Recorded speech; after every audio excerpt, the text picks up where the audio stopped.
काव्यखंड में पाठ 2 राम लक्ष्मण परशुराम संवाद से आज मैं आपको पाठ पद्यांश 3 का अर्थ समझाने जा रही हूँ।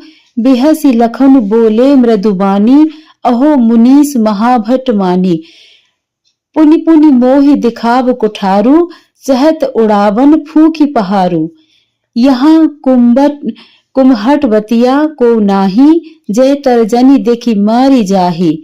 देखी कुठारू सरासन बाना, मैं कछु कहाँ सहित अभिमाना। भृगसुत समुझी जनेऊ बिलोकी, जो कछु कहऊ सहो रिस रोकी।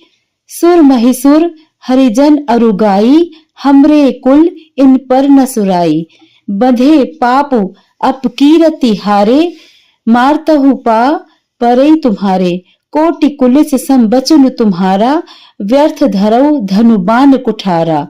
जो बिलो की अनुचित कहो, क्षमऊ महामुनि धीर। सुनी सरोष भृगवस मनी, बोले गिरा गंभीर। कठिन शब्दों के अर्थ इस प्रकार है।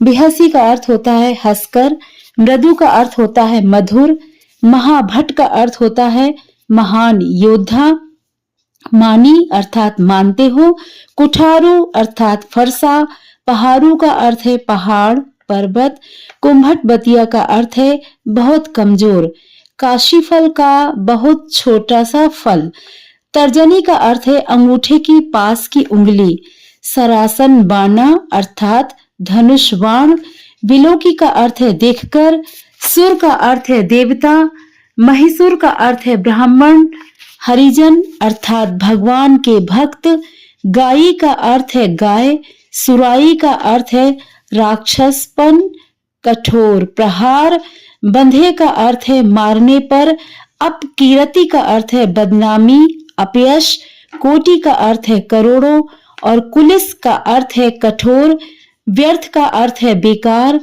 कुठारा का अर्थ है कुल्हाड़ी फरसा, अनुचित का अर्थ है गलत, क्षमहु का अर्थ है क्षमा कर दीजिए, सरोष का अर्थ है क्रोधित, गिरा का अर्थ है वाणी, गंभीर का अर्थ है गहन या वचन।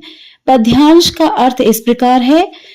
लक्ष्मण ने मुस्कुराते हुए मीठी वाणी में कहा, हे मुनीश्वर, आप अपने को महान योद्धा मानते हैं, आप मुझे बार बार फरसा दिखाकर डराना चाहते हैं। आपका यह प्रयास फूंक से पहाड़ को उड़ाने जैसा है।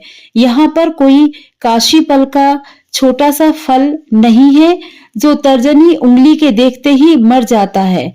आपके फरसा और धनुष बाण देखकर ही मैंने अभिमान पूर्वक कुछ कहा था। आपको भृगुवंश का समझकर तथा आपके जनेऊ को देखकर आप जो कुछ भी कहते हैं उसे अपना क्रोध रोककर मैं सहन कर लेता हूँ।